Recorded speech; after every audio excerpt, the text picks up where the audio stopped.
Good morning students. आज हम पढ़ेंगे हमारा हिंदी व्याकरण का चैप्टर पत्र। तो ये चैप्टर हमारे सभी क्लासों के लिए अनिवार्य होता है। तो पत्र किसे कहते हैं? पत्र उसे कहते हैं जिसमें हम अपना जो विचार होते हैं वो दूसरों तक आसानी से पहुंचा देते हैं। यूँ तो सबको पता है, छोटे छोटे बच्चों को भी पत्र किसे कहते हैं कि इसको पत्र कहते हैं, लेकिन उस पत्र का मतलब क्या होता है? तो पत्र का अर्थ होता है, पत्र एक ऐसी कला है जिसके माध्यम से हम दूर बैठे व्यक्ति को भी अपने विचार बता सकते हैं। तो पत्र की परिभाषा होगी, पत्र वह कला है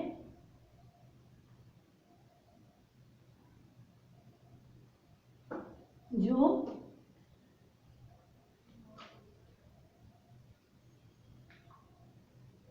दूर बैठे व्यक्ति को हम अपने विचार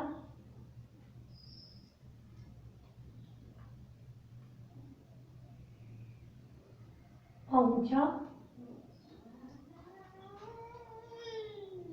सकते हैं।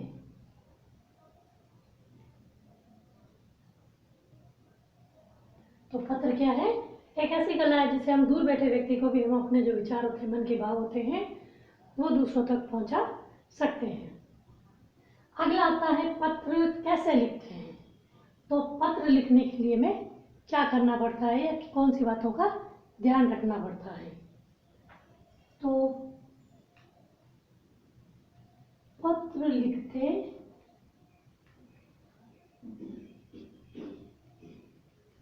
समय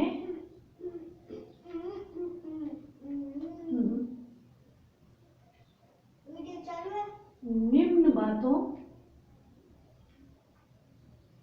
का ध्यान रखना चाहिए। अब वो कौन कौन सी बातें होगी? एक तो होगी इसकी भाषा सरल और सुस्पष्ट होनी चाहिए। दूसरा होगा पत्र में कोई बनावटीपन नहीं होना चाहिए। फिर होगा आरंभ और अंत, यानी पत्र के स्टार्टिंग में और अंत में हमें विनम्रता पूर्वक जो शब्द होते हैं उनका प्रयोग करना चाहिए। और प्रेषक, प्राप्तकर्ता, स्थान और सभी की जो तिथि वगैरह है उनकी, तो इसमें पहली होगी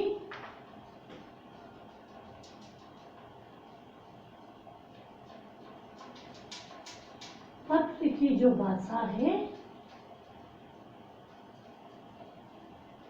सरल व स्पष्ट होनी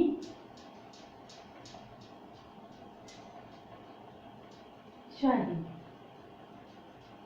फर्स्ट होगी पत्र की जो भाषा, हम जो पत्र लिख रहे हैं उसकी भाषा सरल और स्पष्ट यानी सामने वाले को समझ आने वाली जैसी होनी चाहिए। नेक्स्ट होगा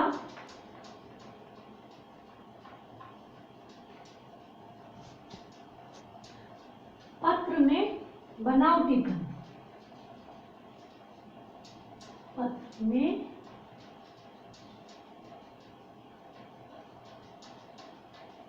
बनावटीपन ना होकर, बनावटीपन का अर्थ होता है दिखावा। बनावटीपन ना होकर विचारों को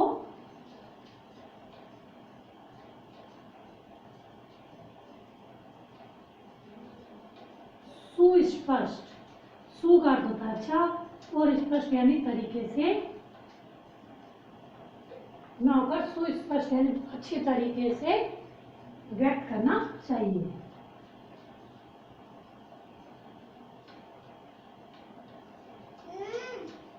व्यक्त करना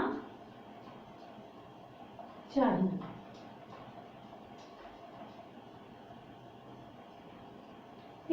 बात होगी जो ध्यान रखने लायक है वो होगी आरंभ और अंत में विनम्रता का भाव होना चाहिए। आरंभ और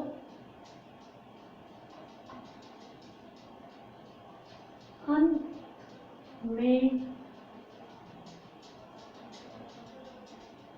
विनम्रता का भाव होना चाहिए।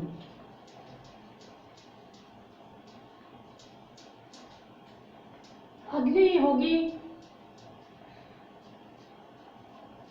जिसे हम भेज रहे हैं या पढ़ने वाला प्रेषक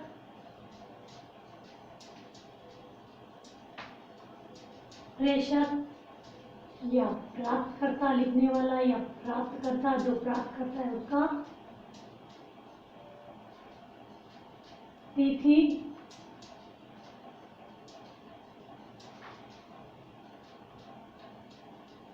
स्थान, तिथि, स्थान आदि की सूचनाएं सुंदर और साफ लिखी जानी चाहिए। आदि सूचनाएं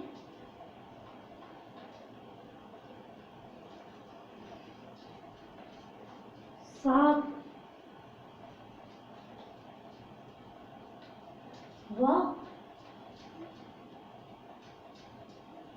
स्पष्ट लिखनी चाहिए ताकि जो पत्र पढ़े उसको सब सही पता चल जाए।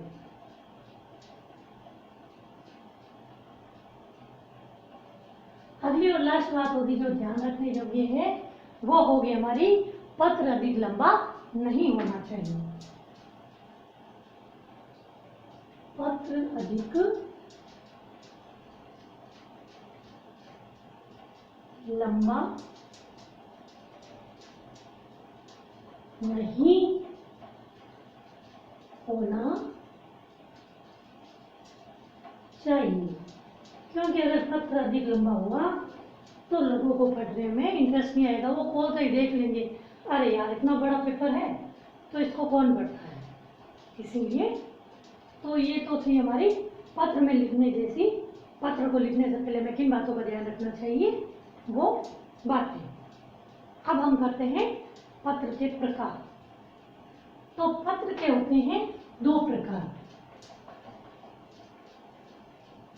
एक होता है औपचारिक और दूसरा होता है अनौपचारिक। औपचारिक वो पत्र होता है जो हम किसी संस्था या कहीं पे हम देते हैं। कोई प्रार्थना पत्र, व्यवसायिक पत्र या आवेदन पत्र होते हैं औपचारिक, और अनौपचारिक वो होते हैं जिसे हम फैमिली मेंबर को या अपने दोस्त को भेजते हैं, उन्हें कहते हैं अनौपचारिक पत्र। तो अब हम ये तो कर ली, अब हम करते हैं पत्रों के प्रकार के बारे में चर्चा। तो पहला है हमारा औपचारिक। औपचारिक पत्र के प्रकार कितने होते हैं, कौन कौन से होते हैं? तो औपचारिक पत्र होगा हमारा, उसमें आएंगे हमारे प्रार्थना पत्र,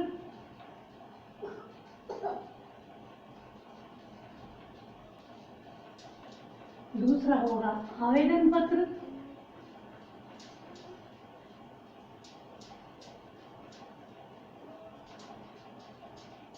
और तीसरा होगा हमारा व्यवसायिक पत्र।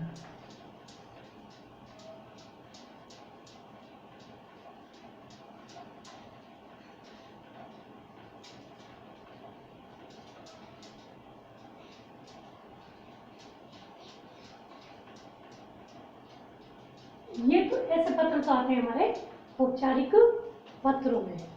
अब इन पत्रों के संबंध में मैं बताती हूँ आपको कि ये पत्र लिखने में हमें किन किन शब्दों का प्रयोग करना चाहिए। अब इनमें इन किन किन शब्दों का यूज या किस किस के संबंध में ये लिखा जाता है।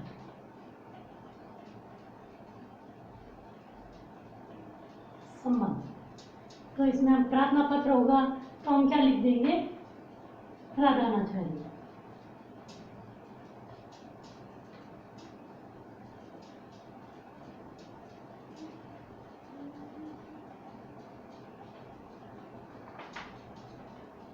और हम क्या लिख सकते हैं इन औपचारिक पत्रों में, संस्थाध्यक्ष, जो संस्था का अध्यक्ष होता है,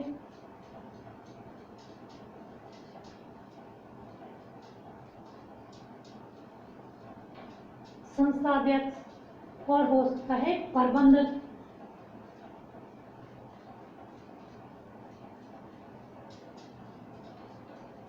या कोई भी अधिकारी जिनको हम पत्र लिख रहे हैं। ये तो आ गया इनके संबंध में जो जो हमें लिखना होता है। अब आएगा अभिवादन। इनका सबका अभिवादन किन किन शब्दों में किया जाता है पत्र के अंदर।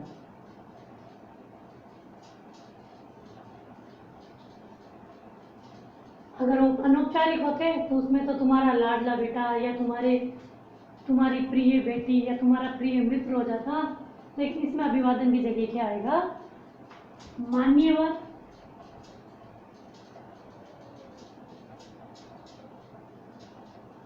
महोदय जी,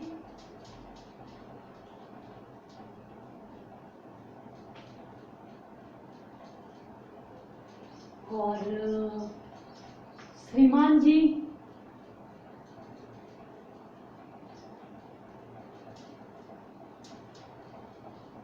आदि, या माननीय वगैरह और कुछ भी नाम आ सकते हैं। फिर है संपादन। पत्र के अंत में हमें क्या लिखना है, अगर औपचारिक पत्र हो तो उसमें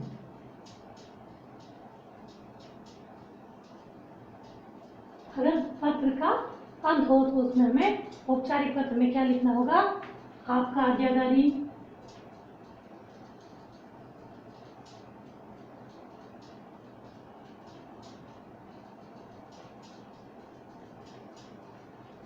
या तो आपका आज्ञाकारी या आपका शिष्य, आज्ञाकारी शिष्य, या भौदिया,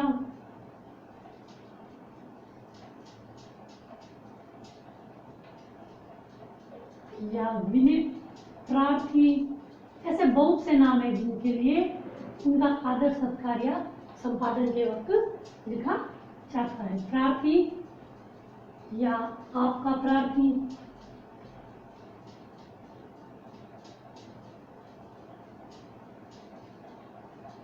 आदि। तो ये तो थे हमारे औपचारिक पत्र के बारे में। दूसरा है अब हमारा अनौपचारिक।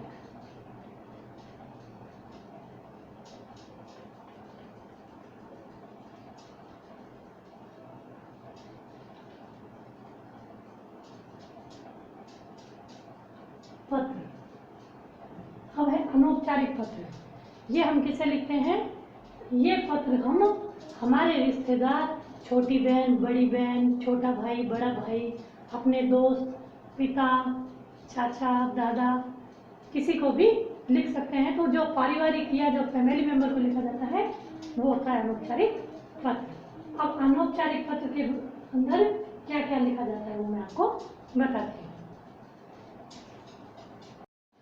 अनौपचारिक पत्र है वो हम लिख सकते हैं मित्र को,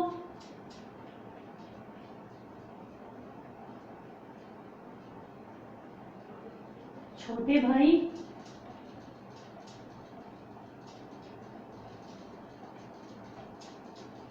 बड़े भाई,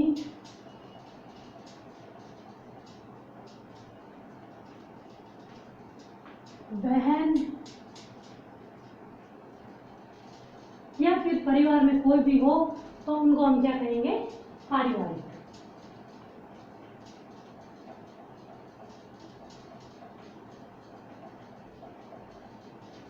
अब है इसी में संबंध। तो संबंध में या अभिवादन में क्या लिखेंगे हम, तो अभिवादन में हम लिखेंगे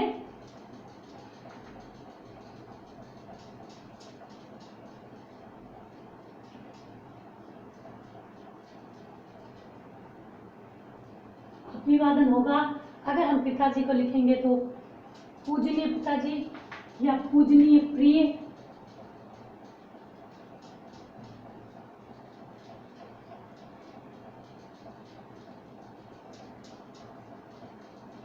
पूजनीय प्रिय, फिर चिरंजीवी,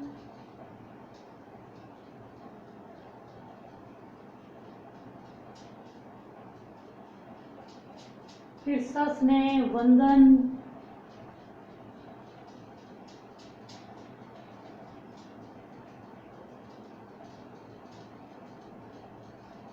वंदन, और अनुज अग्रज, छोटे भाई हो तो अनुज और बड़े भाई हो तो अग्रज।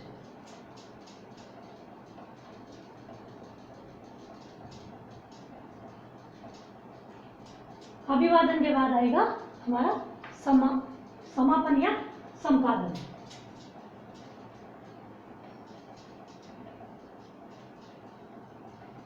समापन के लिए हम क्या शब्द प्रयोग में लेंगे?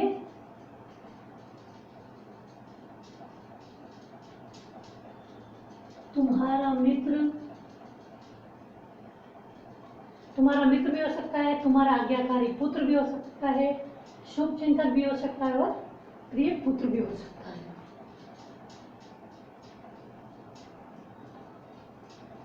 तुम्हारा आज्ञाकारी पुत्र, अगर पिता और माता को लिखा जाए तो आज्ञाकारी पुत्र, और दोस्त को लिखा जाए तो तुम्हारा दोस्त, शुभ चिंतक,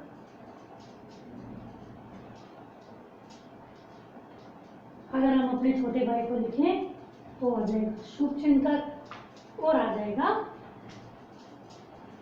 प्रिय पुत्र। तो ये था हमारा अनौपचारिक पत्र के बारे में। अनौपचारिक पत्र किस किस को लिख सकते हैं हम? मित्र को, छोटे बड़े भाई को, बहन को, या कोई पारिवारिक कोई भी सदस्य हो, पिता हो, अंकल हो, चाचा हो, दादा हो, उनको। अभिवादन में आएगा पूजनीय, प्रिय, चिरंजीवी, सस्नेहवंदन और प्रिय, और समापन में आएगा तुम्हारा मित्र, तुम्हारा आज्ञाकारी पुत्र और शुभ चिंतक। अब हम करते हैं इसका प्रारूप।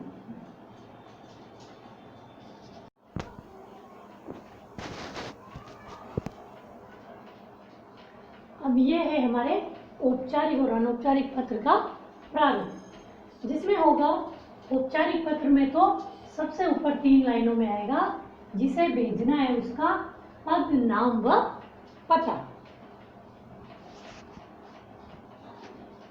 फिर आएगा उसके नीचे विषय, किस विषय में हम ये पत्र लिख रहे हैं। उसके नीचे आएगा विषय वस्तु, हमें उस पत्र के अंदर क्या क्या लिखना है वो सारा हमें संक्षिप्त में और सरल भाषा में लिखना है। विषय वस्तु लिखने के बाद उसके नीचे लिखने वाले का नाम और पता यहाँ आ जाएगा। ये तो औपचारिक पत्र का प्रारूप। अब है अनौपचारिक पत्र, जिससे हम फैमिली मेंबर को लिखते हैं। तो उसमें ऊपर 3 लाइनों में आएगा पत्र लिखने वाले का पता व तिथि। यानी अगर हम पत्र लिख रहे हैं तो या हमारा पता और हमारी जिस दिन पत्र लिख रहे हैं उसकी तारीख आएगी। फिर आएगा विषय, किस विषय में पत्र लिखा जा रहा है। उसके नीचे विषय वस्तु संक्षिप्त और सरल भाषा में लिखना है, और उसके नीचे आएगा लिखने वाले का नाम। तो ये तो थे हमारे औपचारिक और अनौपचारिक पत्र का प्रारूप। वीडियो देखने के लिए धन्यवाद।